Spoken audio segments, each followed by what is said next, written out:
Oh, pile of tongue and groove pine. So this is all for the ceiling. Got it picked up today. I'm just gonna tarp it and leave it, and then next weekend hopefully we can start on getting this stuff stained up. That should do.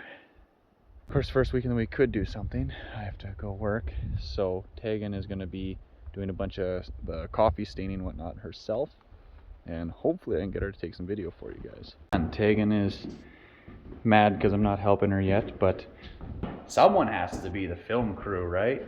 The plan is she's going to lay out a whole bunch of them using the scaffolding to get the stain done on it. It's going to be this stuff. Sqft rich double filter full flavor coffee. Mix that up with some water, wipe on, wipe off, do some clear coat, and it'll look all nice. So we are officially in the finishing stages. Not only do we have just pine laid out everywhere in pretty much any place. We got to put that stuff upstairs still. Got pine everywhere, but it's a monumental occasion right now. I'm working without footwear on. A little bit dusty, but my big, huge insulated rubber boots were just clunking around too much. Tegan was smart. She brought herself running shoes. So now it feels so free. I feel like I'm at home. All the pine is laid out. So we got it upstairs. We got it on the catwalk. We got it on the scaffolding, on the floor. We got it in the kitchen, bedroom, mudroom. You name it. We stuffed our wood everywhere. I mean, just anywhere we could possibly find to stick it, we just rammed it in, and didn't really care where we ended up putting it. As long as it fit, we're happy. Well, might be the last snow blowing of the season. Mid-March here. And yeah, this is our pull type snow blower made by Allied, which is Farm King. So you drive forward, catches the snow, throws it. I love this for what I do, all the roads and everything. It works amazing. Bucket on the front, you can push stuff out of the way if you need to, and you just drive forward. It's all hydraulic, rotate, tilt, everything. So you can just keep driving forward, get the tunes going in there. I don't even have the heat on today. I actually had to crack the door because it's so warm, but just a beautiful day here. Spring is coming. Look at that.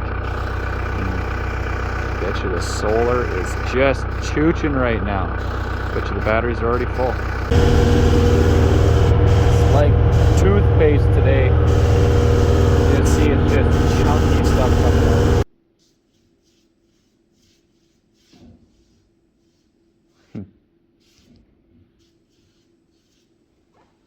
So it's pretty easy. I think you need a bigger brush. You need one like double the size. I have a big one. You think I can handle that? I mean, it looks easy enough, but I don't know if I can handle that. This is our first one that she just did. So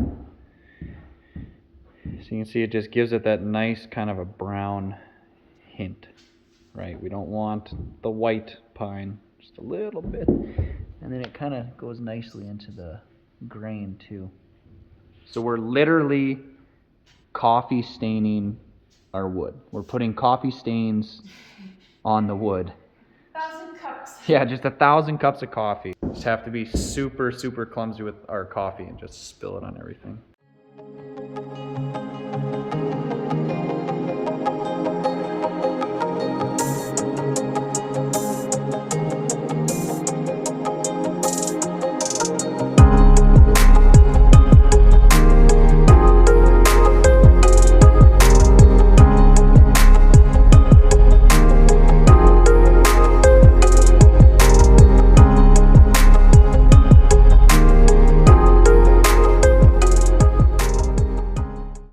Okay, update for everyone. Tegan is apparently almost a professional at this. I did 5 boards, Tegan did like 12. Who would have guessed that Tegan is better at staining boards than me, considering that she's done many a projects and I've literally never stained a piece of wood in my life. And after these 5 boards, I'm already sick of it. My knees are killing me. My back is dead. At least this stuff smells good. Well, kinda. It smells like when you put a pot of coffee on the element and then you forget about it and then it just like super dehydrates it and dries it all out. That's what that is. It's just super thick. It's almost creamy, kinda. Hard to describe.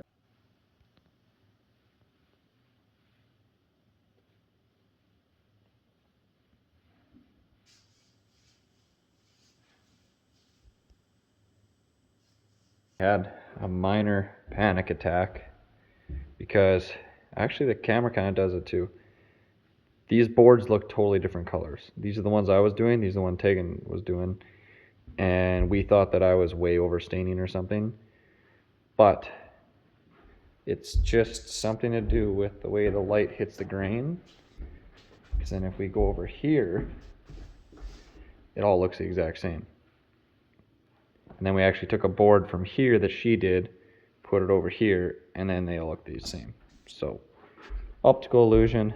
Tegan thought for a brief second that I had to be fired and that she would have to do it all herself. But he retracted that and I'm back on staining again. So how many did we end up doing then? 2, 4, 6, 24. And there's 5 in there, 29 boards. So 29 out of the 80 boards. One thing we did notice is some of these boards are wildly corkscrewed. I don't know if we're gonna be able to use them or not. Okay, today we're back in the shop here and we're working on a light post. So Tegan's dad got us one of these bad boys. So it's basically solar panel on one side and a million LEDs on the other side. Made by Lotus, I don't know. Whatever that triangle is supposed to be. And yeah, basically they say put it up on a pole. I just so happen to have a nice galvanized pole. Other thing I need to do is, because we're mounting it to bedrock, I found myself a nice little plate, 1/4 inch. Pretty much perfect. I'm gonna slap that on the end right in the center, weld that on, and then that'll be what holds this onto the bedrock. We gotta see if, and of course thanks China, sent it a little bent. So if this is like the same size, oh, it's just the tiniest bit smaller, but I bet you it'll work. This does work. That goes on there. Comes on the bottom like that. I guess all we gotta do is take off the bit of galv, weld that thing on, and then give her some paint, and then I guess we'll be ready to put her up already. Right, so I got all the galv off of there, gave it a little bit of a bevel just to bite in a bit. It shouldn't really need to be that strong, considering that all it is just a little plastic light at the top. So this is 21 feet tall, so they say you want to be around 20 feet off the ground if you can. Okay, did my triangulation, got center from center. So that pipe is 1.7/8. So then just marked it all out. Now I should be able to hold it up to there. Start buzzing. Well, per usual, welding with galv. Had to deal with a lot of porosity and stuff, but got her all on there. I did 4 pass. Center, top, bottom, and then I went right over all of it. So way more than what we need, but it's nice and straight on there too, which is good. So we'll let that cool down, hit her with a little bit of cold galvanizing paint for that, make it all match nice. Put it on upside down. Just gotta flip it. Come on. Well, I didn't have any of the gal stuff, but I had this aluminum alkali paint. Superior corrosion resistance. So it's supposed to be all silver. And it sprayed on super weird. It made everything speckled. This little thing down here did the same thing. It's a little spacer to make it tighter up top. Well, let's see if we can get this to the property. I tied that way back there to try and kind of flags the end of it. We don't have too far.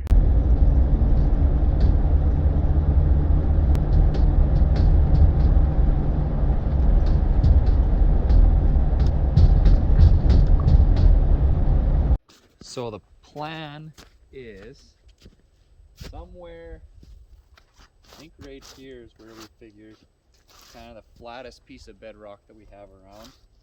And we're right next to the driveway here. So I'm gonna put that plate in, stand the pole up, and have the light out towards the driveway. But how I'm gonna do that is I'm gonna use longer wedge anchors. I'm gonna use this bad boy, which is a hammer drill for rock and concrete. And I'm gonna put in wedge anchors. And the wedge anchor, I'm gonna put a nut underneath the plate that holds up the light post, and then a nut on top.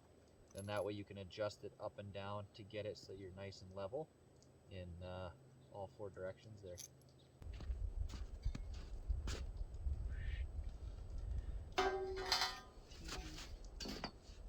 Somewhere like that. And then tipped up. So I'll get my first one in. Go. Maybe I got a crack here and a crack there. I don't know. Wait to find out, I guess. I don't know. Let's try that.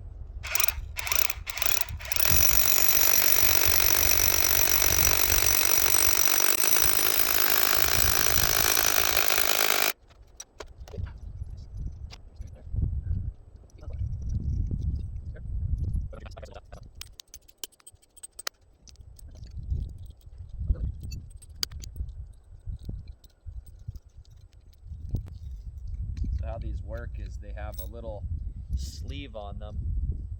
So you hammer it in, it can go in, and the sleeve gets stuck against a little flare part on it. And then when you try and tighten it and pull it back out of the rock or the concrete, that sleeve gets jammed against the sides of the hole, and the bolt pulls back up through it. But as it pulls through it, there's the big flared end, which then opens up the sleeve, and it just jams it into the side walls of that hole, and it makes it nice and tight. So now, do we want to try and tip it up on there right now, or do I want to drill my second one? I think I want to try and drill my second one. Maybe? No, I'll try and tip it up. Mark all my holes, then drill it. Then I won't have anything where it's not supposed to be.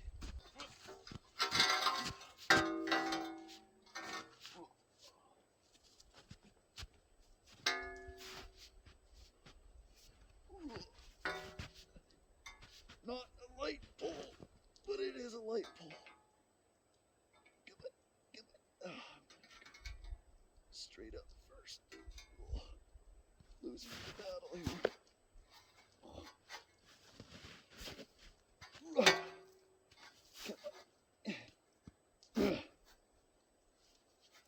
The top end wants to flip over.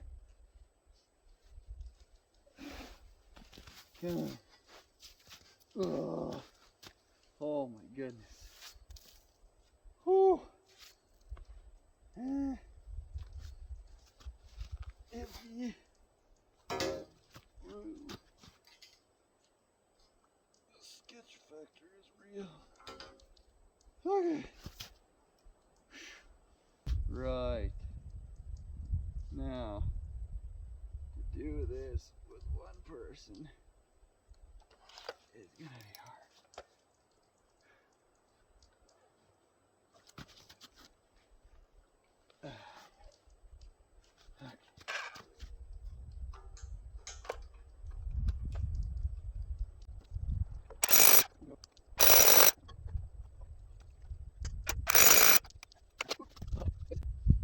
Very difficult. Oh, especially with one person. I think this is gonna be way too tall, personally. Now I got my 4 holes marked, kinda. Now I drill them.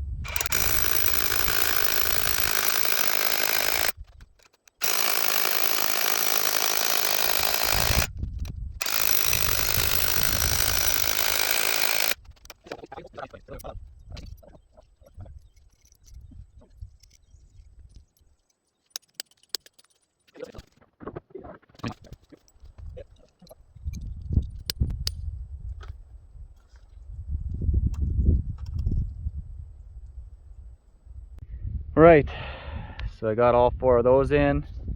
So that is gonna be what that plate sits on. So then I can tighten the nuts from the bottom up and then from the top down, and then that's how you can set it to be level. It actually worked pretty good. So now I'll just get that bolted on. I have this spacer that I made that I'm gonna put in here to make it a little tighter in between so it tightens up nicely on that pipe. Well, I thoroughly crushed that on there. See how that spacer though allowed it to tighten up a lot more. Yeah, solar panel, lights.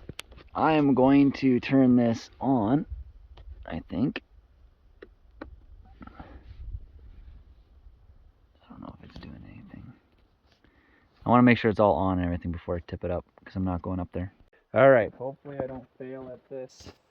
If I do, it'll be very expensive.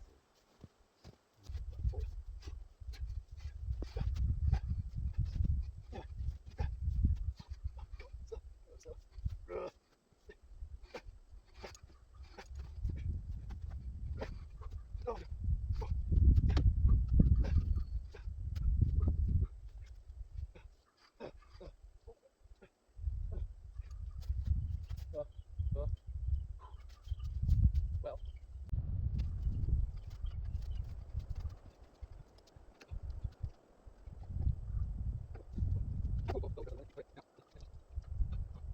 99% strength here.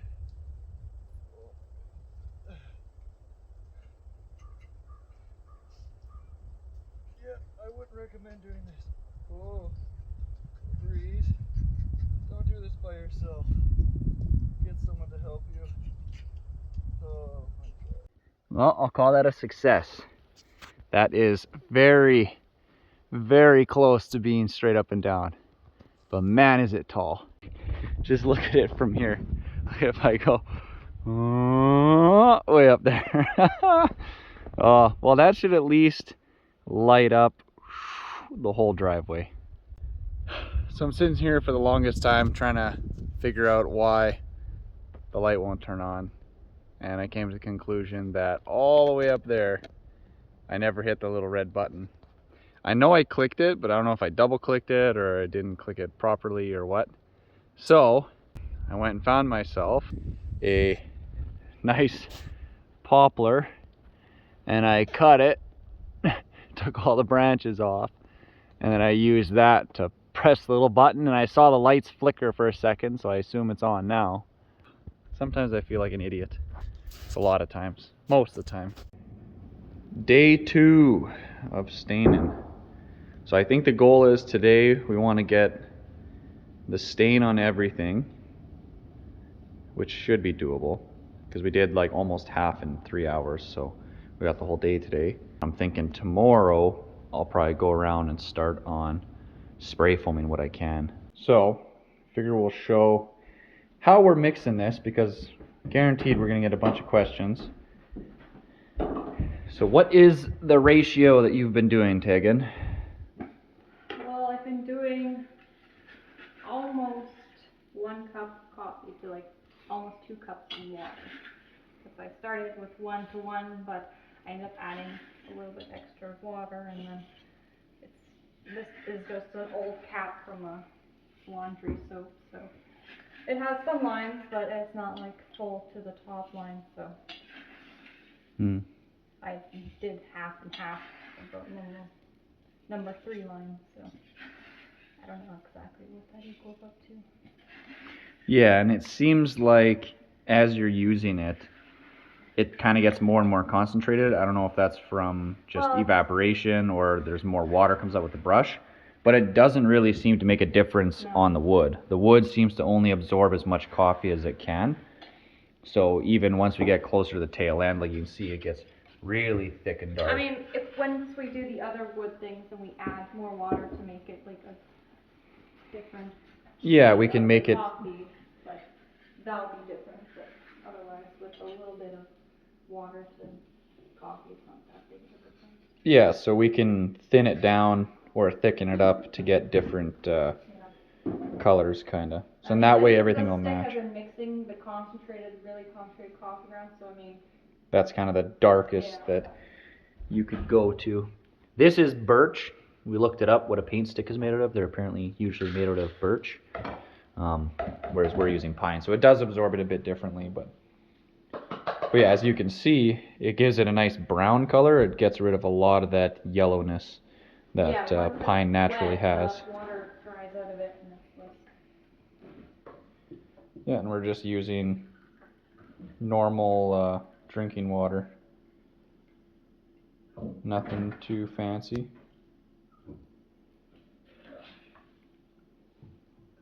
And then I was doing just this number 3 line twice, because that's what I first pictured it. So.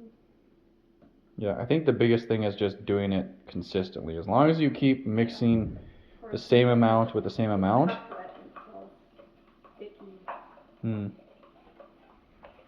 Yes, it's like paste. So we did see some stuff where people pretty much use this, where it's like just an absolute paste, and that gets it really, really, really dark.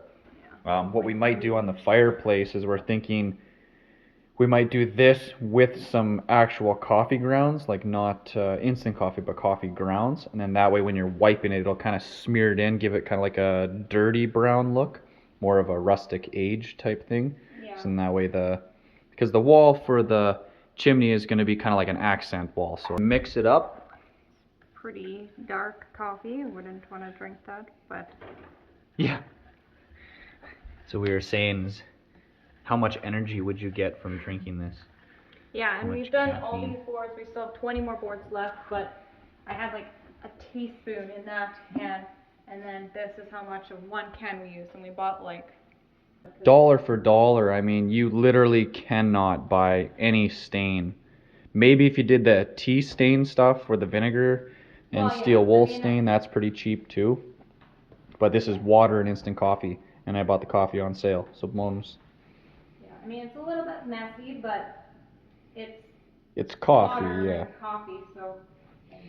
Yeah, like I haven't been using gloves, and you can see like my thumb has the tiniest little bit of brown stain on it. This is the hand I'm holding the container with, so it's getting dripped on constantly, but it's just coffee. You can lick it off. And it smells. Yeah, and it smells good. It smells like coffee in here, right? It doesn't smell like when you're using oil-based stain or stuff like that, where it's just killer. This is kind of Tegan's passion.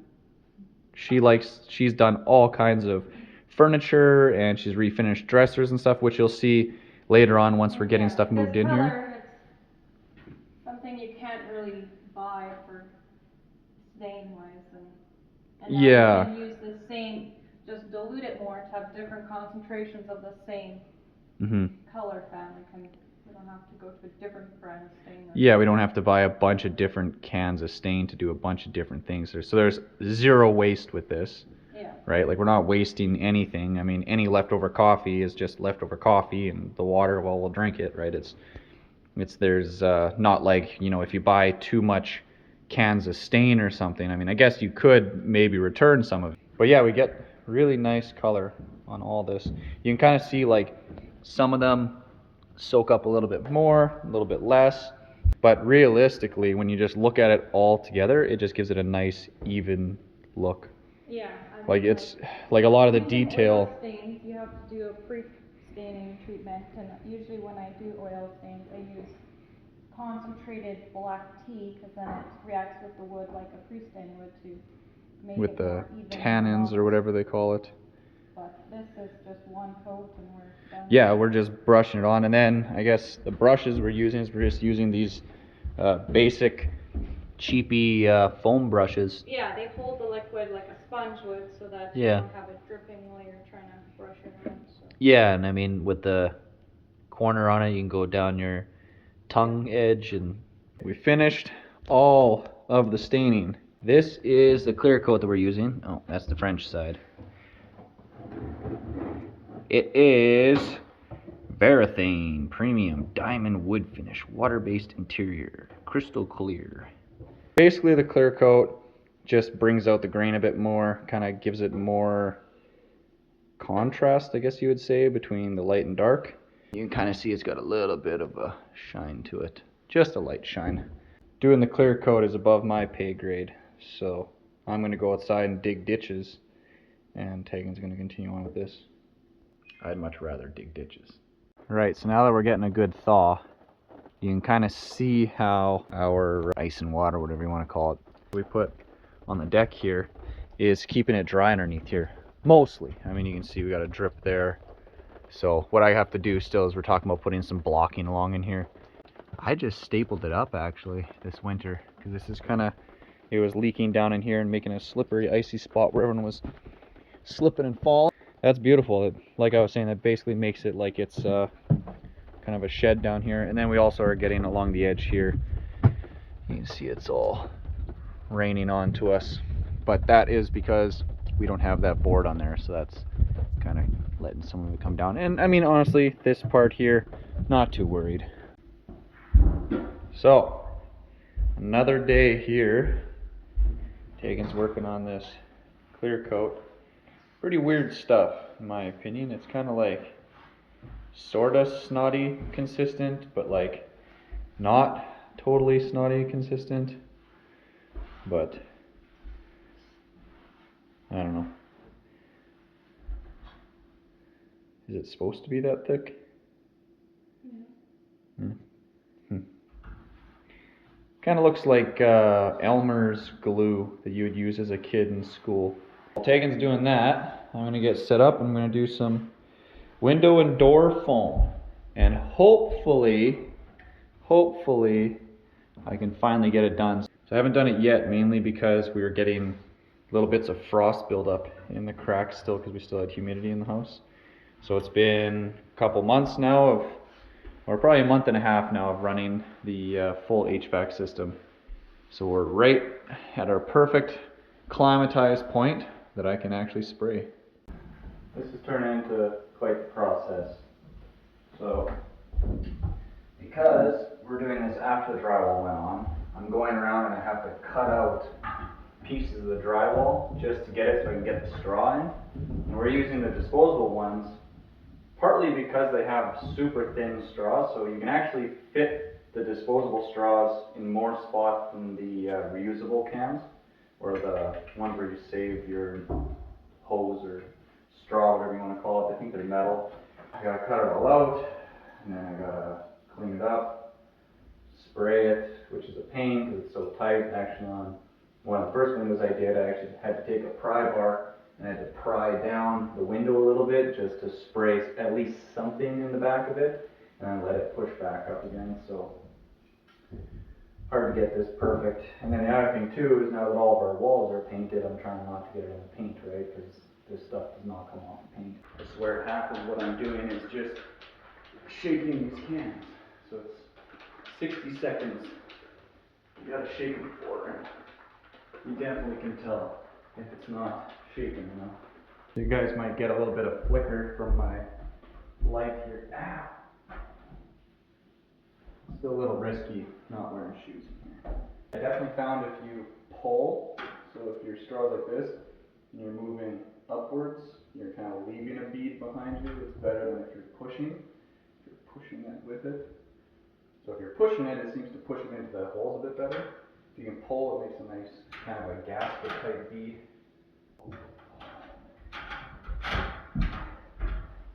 So a lot of issues I'm running into is the rough openings for the windows either weren't square or they're not the right sizes or something, or level or plumb.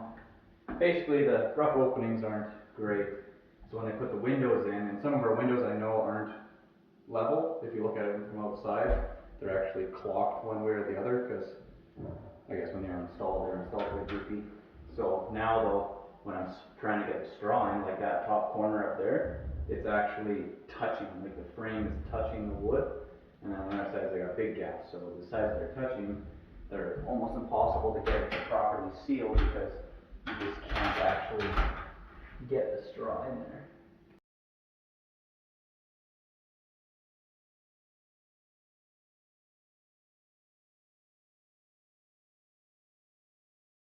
I have to really mess around to do my touch-ups later. But doing what I can, I got. Seems to be the theme of construction is you always blame the guy before you. Doesn't matter who comes here, whatever we're doing. There's always something the guy before him did that's wrong, but then makes that next person's job harder, or they gotta fix it. So it's just, I don't know. Seems like construction is just one big blame game. Right, so I figured I'd show you guys kind of what I'm doing here. So the drywall is right up against the window. I'm just taking my big insulation knife that I had bought, and I'm basically like sawing out back till I get in line with the board, the actual frame of the window there. So in that way I have a little bit of room for the straw.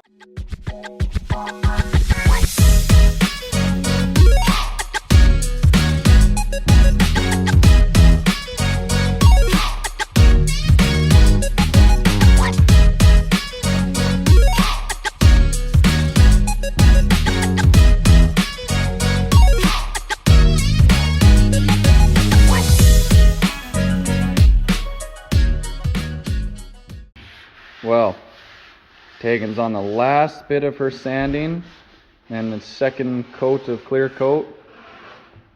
I got a bunch of the windows done, but we did run out of spray foam. So what we're doing is we're actually filling the cavities, more insulation, but uses more foam. And Tegan's knees are dead. If only we had knee pads. If only. It was cutting off my legs. Oh, they were cutting your legs off. Maybe you shouldn't have them that tight. Well, due to time constraints on our project, I have now been promoted to clear coat applier.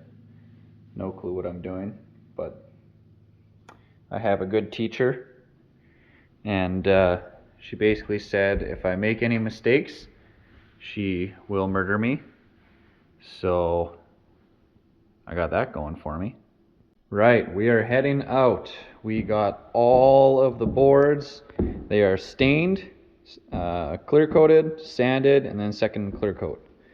So it came out all said and done with kind of this sort of a brown gold color. It's a little more on the yellowy gold than what we were hoping for, but it's still going to be a nice color. And there's imperfections in the boards, there's imperfections in the stain, there's imperfections in the clear coating, but once it's up like 20 feet or whatever that is, it's all going to just blend together. I mean, the plywood doesn't even look like plywood up there because it's so far up there, so we're not too worried. Well, after hours of digging, I did end up finding my culvert that I put in that crosses the driveway here. So next year I'm going to put in either a stake or a little marker, and I will keep that clear. Right, see, doesn't look like as much pine when you put it all in one big pile. So we did see a few spots where we didn't quite perfectly put on our clear coat. That was probably me, I'm assuming. Tegan did say she was going to kill me, so this might be the last you ever hear of me. I might just disappear because Tegan found out that it's not done. Not done up to Tegan's standards. Did a couple extra coats of the spray foam on these tonight, And one thing I just do not understand, some of the spray foam, it's all the same brand, all the same everything. Some of it just expands like crazy. You spray it in and it just does like this, right? It just blows right out, expands like crazy. Other spots, you put it in and it almost doesn't even expand enough. See the little gaps? Like it doesn't expand enough to fill its own gap. So I don't know.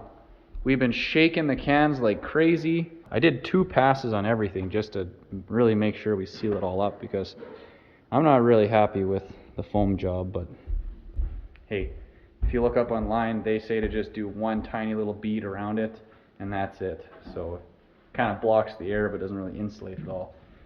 We've pretty much put as much spray foam into these gaps and cracks as we possibly can just to really seal it up. So I'm sure it'll be fine, right? And I mean, we were even talking about the exhaust fan in the kitchen there.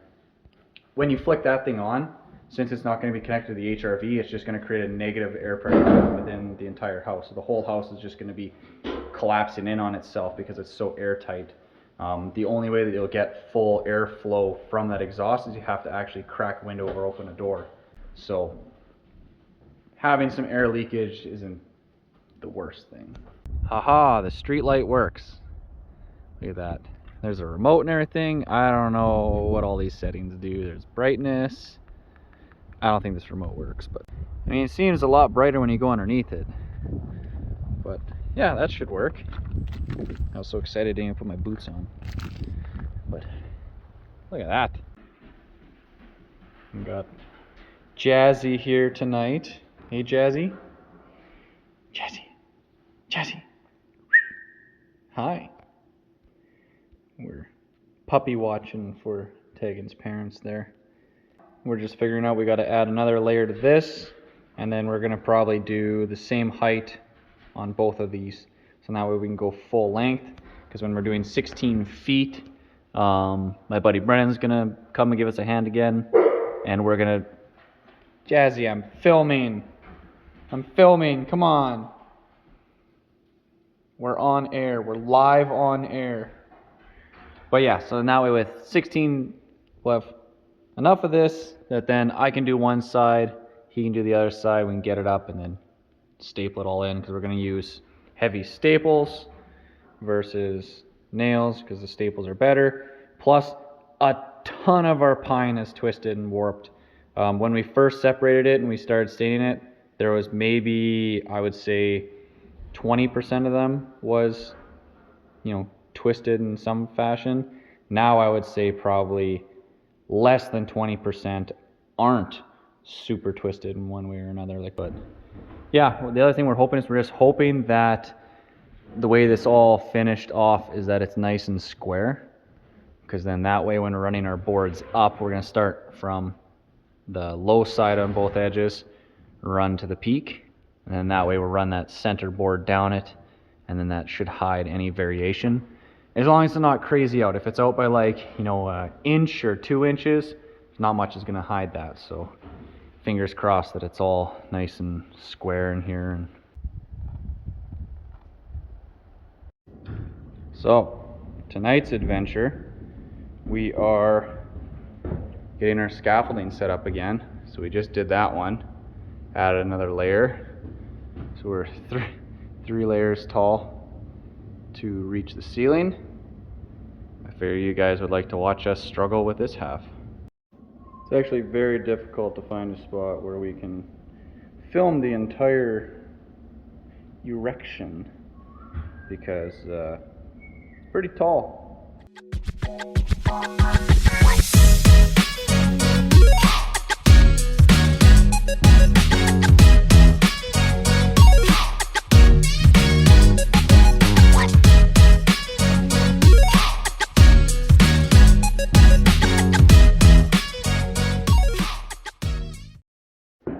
So before we get this one up at the top there, way up there like that one, it's getting a little spongy, so we're going to see if we can find another piece of plywood. If nothing else, just throw another layer on it to be a little heavier, but be a little safer. So found a piece of plywood, right width, cut it a little shorter to get it on here. We ended up using the floor sheeting screws with The bit for the gun on a universal screwdriver, because we don't have our drill with us right now, but worked. Kind of dumb, but worked. Yeah, it's like a magic wand. Just making some room for our spray foam here. So we're pretty tight. So just using the same saw I used when I was cutting the drywall downstairs, and just kind of can reach it in and then feel the 2x6 behind it. Just follow the edge of it.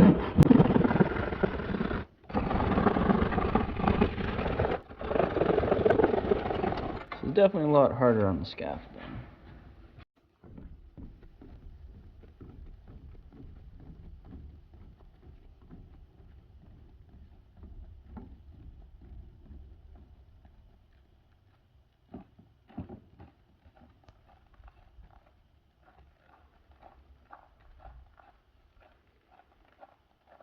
Ta-da! Alright, all my lonesome today, but I am going to get the shallow box we have up top there. I'm gonna go up on the scaffolding, change out. This is a deep box, which is actually for like doing ceiling fans and whatnot, but this will give us the depth we need to have our 3/8 plywood that's holding up the insulation right now, and then the 3/4 inch for the pine on the ceiling, and then another 3/4 inch for our board that's going to go flat to make it so that this will sit flat. All the windows are done. They're all spray foamed. Last night Tegan was cutting out some of the foam. I had just enough on our second round of getting foam. It's still not pretty. I mean, I'll admit I'm not the best at this. Some spots I got nice even beads, other spots it just explodes out. And I really don't know why. I seem to do pretty much the same bead everywhere. In some spots it expands more than others, and no idea. Got the air compressor out. That's all ready to go for tomorrow.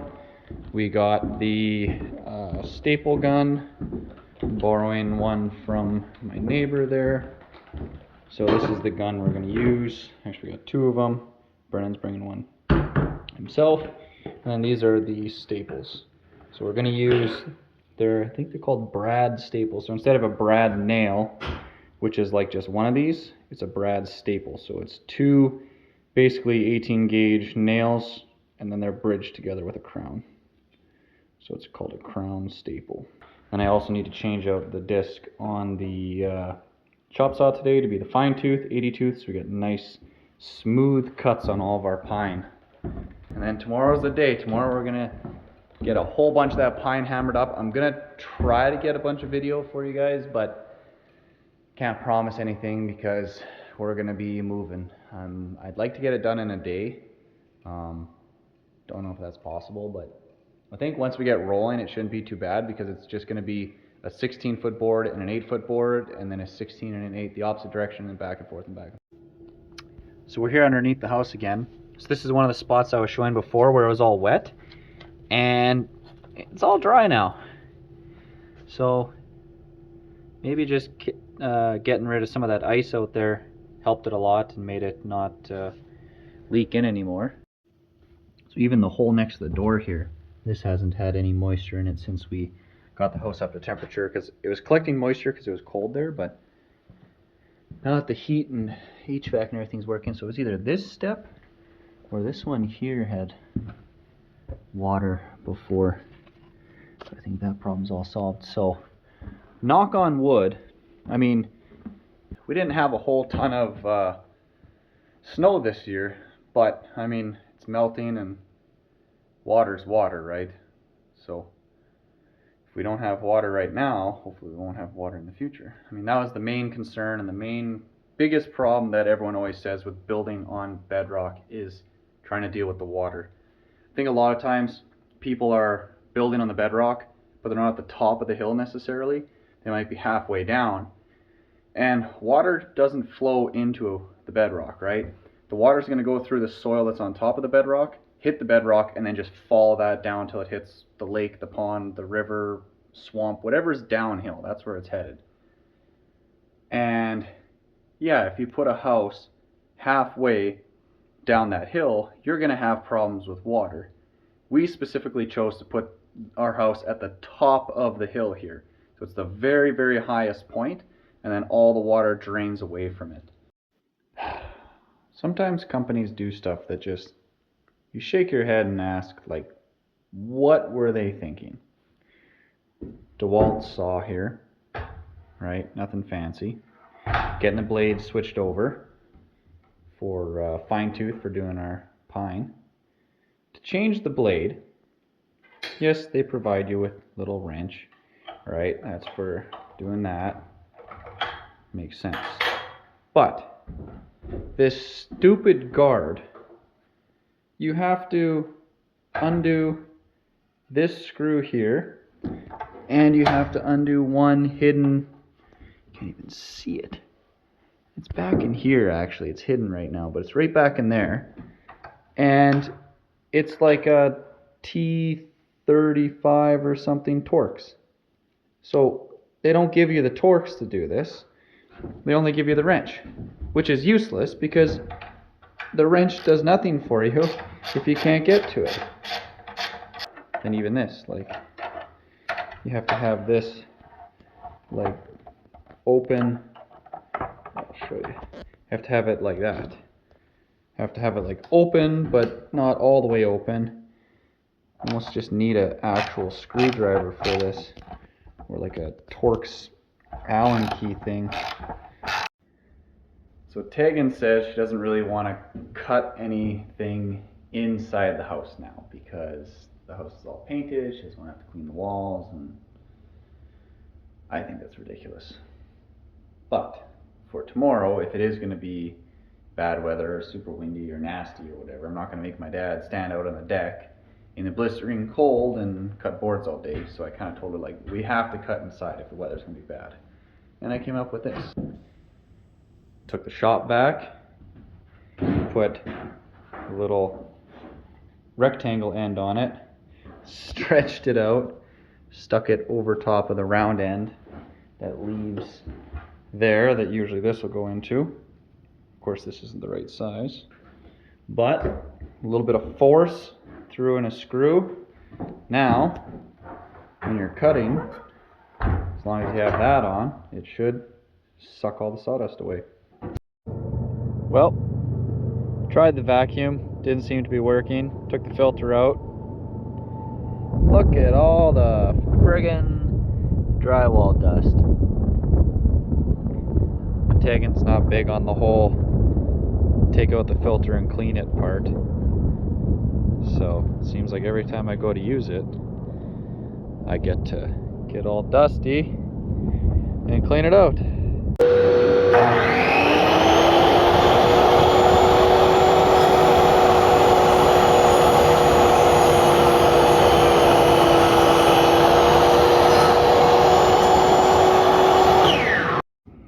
Right, the start of the pine.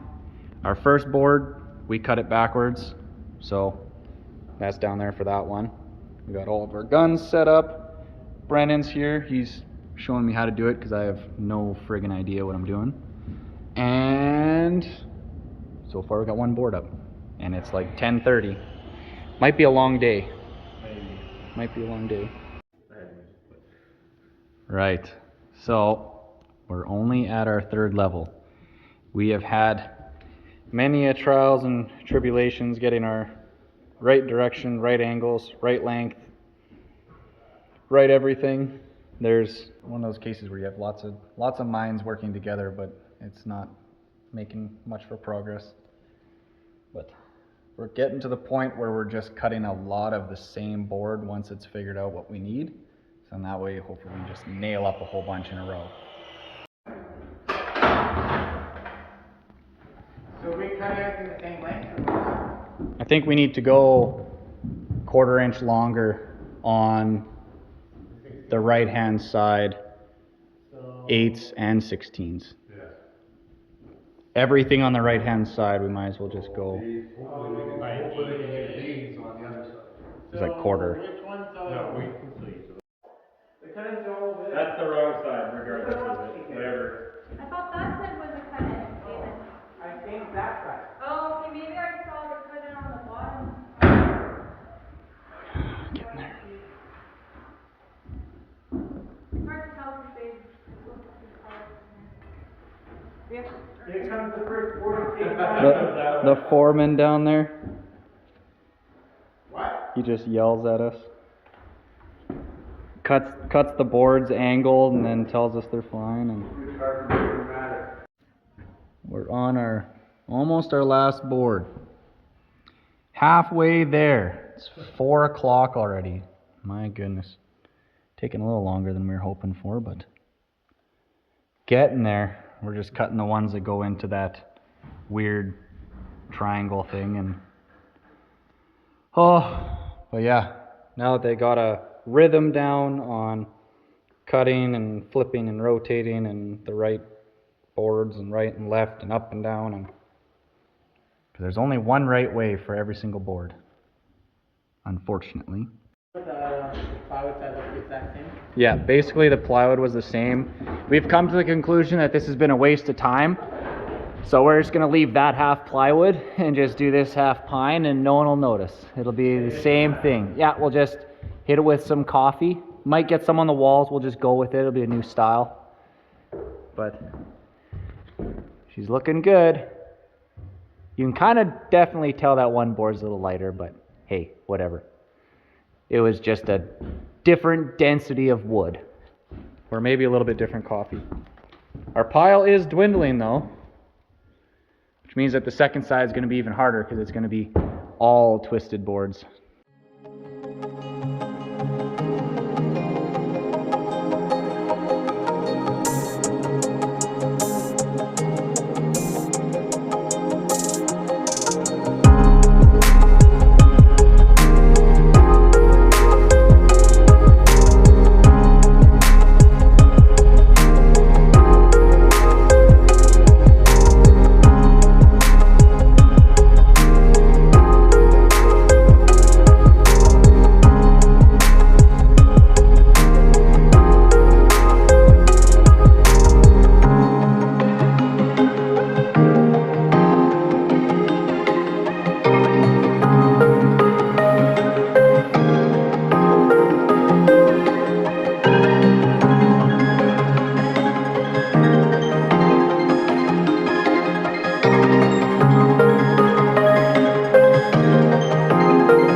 Could be both.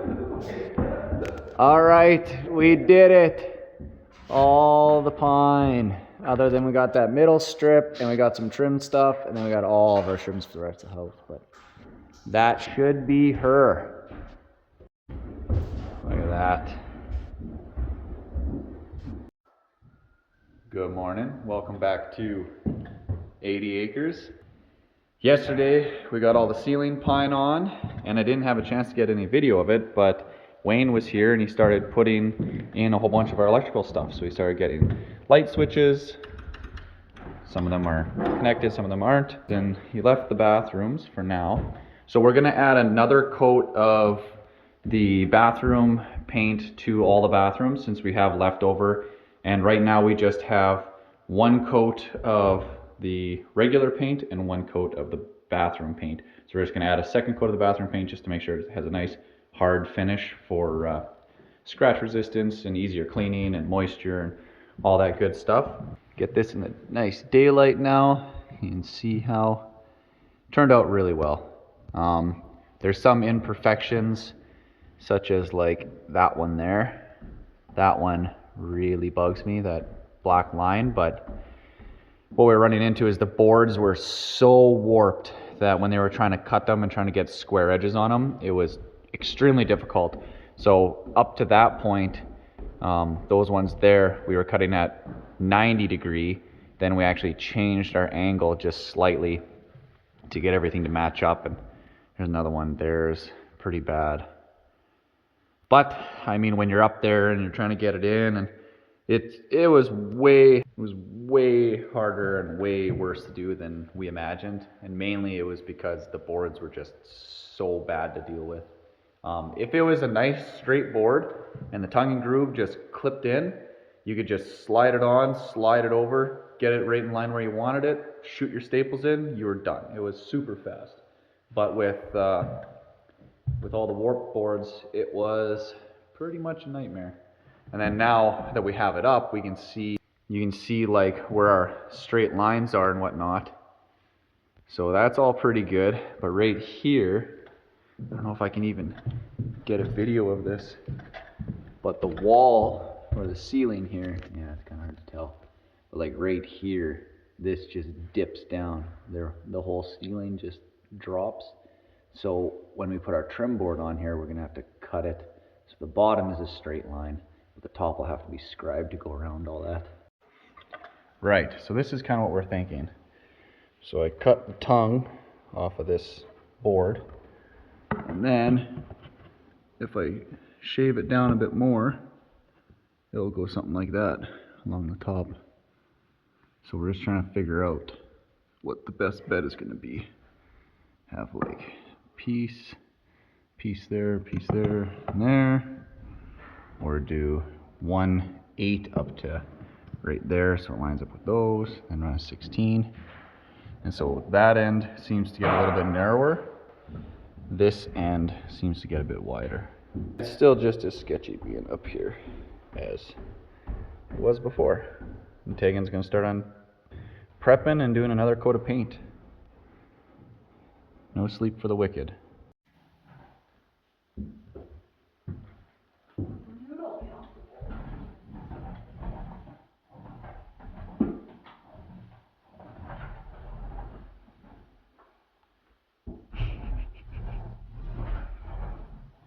Your shirt says carpentry, not painting. But yeah, we had tons of this paint left over. We had, what do we have for extra cans? Like 3 or 4 extra cans? 4 extra cans. Because yeah, we had calculated on our paint to do 2 coats of this on all the bathrooms and stuff. First coat usually takes a lot more. So then, since he did the first coat with the standard paint, not the bathroom paint, we don't need as much, but still we might as well throw another coat on. She's just rolling it instead of spraying it, and then yeah, it'll just make it that much more durable. And I mean, we can't really do anything with this paint anyway because it's all special orders, so might as well throw it on the wall. Right, we're getting fancy now. We're looking at doing something like this, where we got 2 small ones at the top, and then it matches the angle of the peak, and blah, blah. But I made this a nice push stick 5000, little notch on there, so I can put it on the deck and push my stuff through, because when I'm taking off little slivers like this, it was getting a little sketchy on the fingers. So that would work. We'd have to stain that so you don't get that white line, but and it would be nice and half, but it is some wonky angles to cut in there. So we decided on, we're gonna do basically matching our 81 3/4 inch board, match the pattern to there in 2 halves. Then it'll be just a short piece up to the box. That'll be the only point where we actually have to do our 45s now. And then between the 2 light boxes, we're just gonna do 2 pieces in there, and then 2 pieces in that last one to where that little kind of wonky triangle is. But yeah, so we just, same thing we did on the other ones, I just stained up the 45 edge, that if there's any variation, we can adjust everything and you're not gonna see like a bright white line the whole way. But yeah, then that way we don't have to cut around the boxes and everything. And then I'm just gonna do another piece that goes over this and then brings it up another 3/4 inch, and then it'll be just about in line with that box there. I'll have to do some creative cutting on those ones too to kind of match the angle of the ceiling, but this will give a nice clean look, continuous line the whole way down, nice peak at the top. Last piece here. Look at this thing. So I had to shave down the backside. Had to cut that all weird. Because since I'm going underneath here, because this is the right size to start with. So now I gotta try and slide this underneath. So I had to cut it all out and around to get it in. And now I think I have enough clearance. If I give her a tap with the hammer, it'll go in. Right. Ooh, shaking. So that is the whole center all done. So right in here, this is kind of the hardest part, that last little piece. Oh, it's so close. But as you can see, we have a little silver head there. But we have a way of dealing with that. So we just take one of these, and we just go like that. And we just put a Sharpie on it. Because a black dot is not to be as noticeable as a silver thing.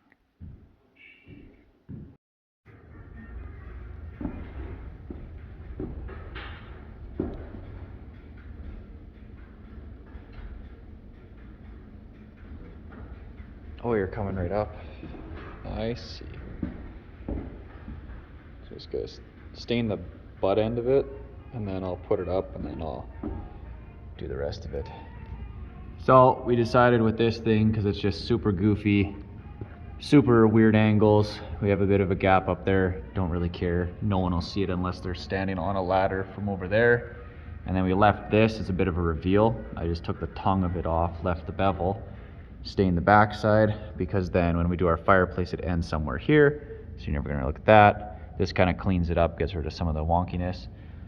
But we did that to try and make it all one piece, which is just an absolute nightmare. So then we did it 3-piece now. And then what I did though was I actually even carved those down. So when it's all stained up, it'll look good. And then that is where that change in angle is now, right there. So this is straight, that changes. So just these little tail end pieces that were goofy. And then Tegan's all done painting. She was working on the rest of the spray foam, cleaning out the windows. And then I just have the last 2 little blocks to make for those, which are also going to be not terribly fun, but we'll get her. All right, we got one last snowstorm, and it is like moving toothpaste right now. It's so thick, nasty. It's just like thick, wet, heart attack snow. Like it's just like, it's so thick. This is the worst kind of snow. For people out there who only ever get this kind of weather, the weather where it dumps a whole bunch of snow and it's, you know, super deep, and then within like a day or two it just melts and turns to slop, and it's disgusting. That's way worse, I think, than we normally have, where the snow stays because it's cold, but it's so cold it just stays powdery, and it's a lot easier to move, and you have a little bit more, you know, time to get to it, to move it before it just turns to concrete. This is terrible. They call it heart attack snow for a reason.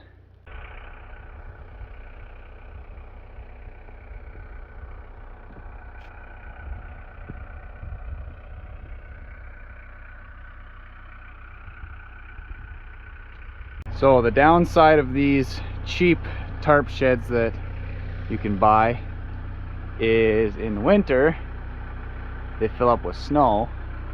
So every time it snows, well, here, hard to see, but like, so there's where I got the snow off, right? And then here it's just a whole ton of snow. So you gotta kind of use a broom or something that doesn't poke through and knock it all off. And it is.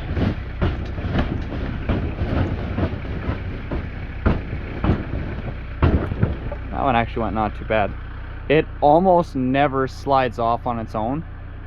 It'll just stick to the tarp and then it sags it out. If you don't do it, it'll end up caving the whole thing in. Oh yeah, this is all cut and split, but it's all green wood that we cut last year, or most of it. Most of it is green that we put in here, and I think we were out of bins at the time too, so I think there's some stuff that's okay in here. But and then our whole bin of kindling used about, I don't know, a third of what I had in there this year.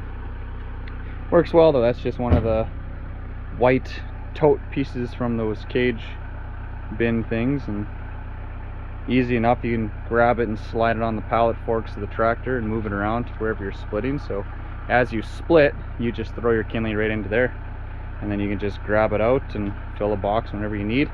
And it saves the ground wherever you're splitting from just getting, you know, ankle deep in all the chips and whatnot. Because a lot of this allows you to keep some of the smaller pieces that normally you wouldn't want to take the time later to bend back down and pick them up. You just, as you're splitting, if a piece falls off, you just lean over, throw it into the bin here. Works well. So Wayne got a fancy programmable thermostat put in for us here. So he just has it set at 17 continuous right now, but being upstairs, it's giving us, you know, the temperature up here that we want right at that point. And as you can see, it is 18 degrees in here. Whoa, focus. So it is 1 degree warmer, and that is just from basically the sun coming in. So the furnace doesn't even have to turn on.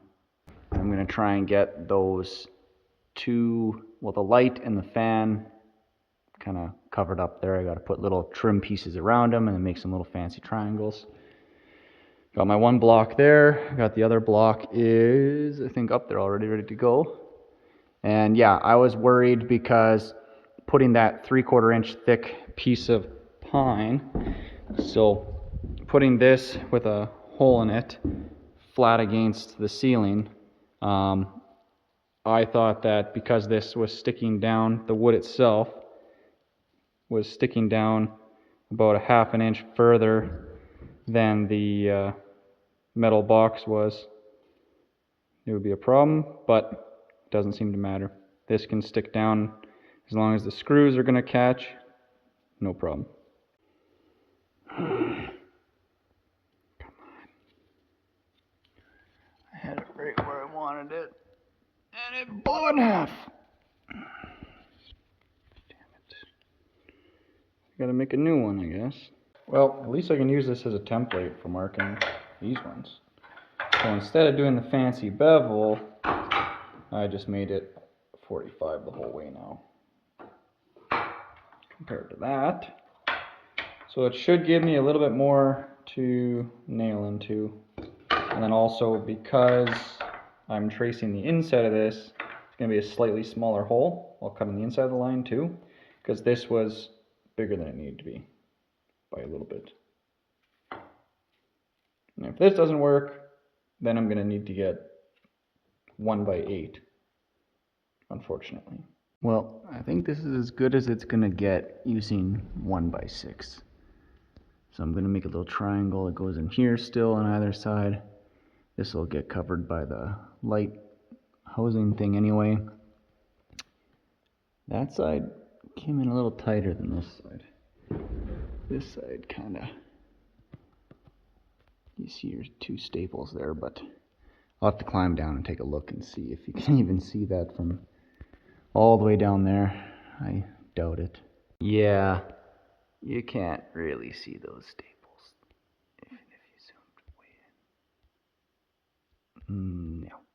So from right here should be the best chance of seeing those staples. Oh, you can just see them. I don't know.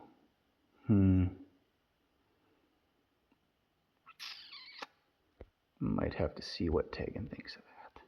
So I think I'm just going to cut this one out, and then when I go up there, I'll just cut the back side of this with my knife. I'll just kind of whittle it down flatter. Cuts pretty easy, this pine. Just been using my utility knife. Whittling it down to the size it needs to be. Because yeah, in the saw there's just no way to do it without losing a finger. So I have discovered, using this guy, I guess because it's oscillating, goes side to side, it, you know, cutting face down, I just had it against the board there. It must be just vibrating super fast, and it's almost like melting our clear coat or whatever, and then it's, you know, sticking to the board underneath there. So I'm going to try putting just a piece of cardboard on there now. Weird. Whew, you want to talk about just puckering moments. Every one of these staples are just cringing as it's going in, if it's going to just explode or not. Because it's such a goofy thing to do here, right? So you see how I sunk this one just a little bit tighter up by cutting the backside off. So that one sticks down about, I don't know, 1/4 inch further than this one does. But too late to change that one now unless I rip the whole thing off. But these don't really have to do too much because these aren't holding anything. The fan here will get attached right into here as long as I have enough room, which I'm not over the box. So hopefully, I mean, if all else fails, I could bring the oscillating tool up here and I could cut out a bit more, but do my fancy dab with the Sharpie trick, or actually that was Brennan's trick. Dab them with the Sharpie so that they're not shiny, so you don't notice them as much. It kind of blends in with all the other knots and random things here, there, wherever. And then I got to try and figure out some triangles. In theory, 3 triangles. I just got to cut on that side of this line. That gives me the right depth for that one, this one. These ones I'm just going to cut as far as I can, and then I'll finish them with the oscillating tool. This I should be able to just rip right off. I don't know. It's something. Cleans it up a bit. I think it's one of those things where no one's going to look at it once everything is all in place. This one's going to have the chandelier hanging there, but yeah, that kind of sucks right there. That bugs me. Almost got to put in a little bit of a piece in there or something, like a little 45, or have to glue it in though. Well, it's definitely a unique touch, having kind of those little fingers sticking off there, and I kind of like it. Sort of the reveals and the accents to it, because then I left the bevel too on that bottom piece, so you get an extra little bit there. I don't know, I kind of like that more rustic look. I think that's going to be a lot of our theme in here is, you know, if it's not totally perfect, whatever. I mean, it's rustic, right? Right. I'm armed with a million random little slivers that I've cut and picked up. I'm going to find one that fits up in that little gap there. Fill it in with something. That's better. So that's actually just one of the tongues off the boards that I cut off. I went through every single one of these, tried cutting down a bunch of them. One of them broke in half just when I thought I was right there and I had it. So this one, because this board was actually cupped a bit, so it actually helped me. So I took my little wedge I have in my pouch, and then you can kind of see little marks there, but that's nothing. And I just hammered it in, so it actually pushed this down, and it's like clamping itself in there using the 2 staples. So should stay in there. If not, whatever. Not like anyone's gonna know. It's not like I'm taking videos of it and putting it out there for the world to see or anything. Bet you a lot of people are, you know, family and friends and stuff, they're gonna stop by here and they're gonna notice all the stuff that's wrong with the house. Mainly because I've put it out there for everyone to see. Once again, thanks for watching 80 Acres. And like, subscribe, comment, tell me all about your house build and your off-grid property that you have there. And we're up here in a remote part of Canada and just living the best life we can.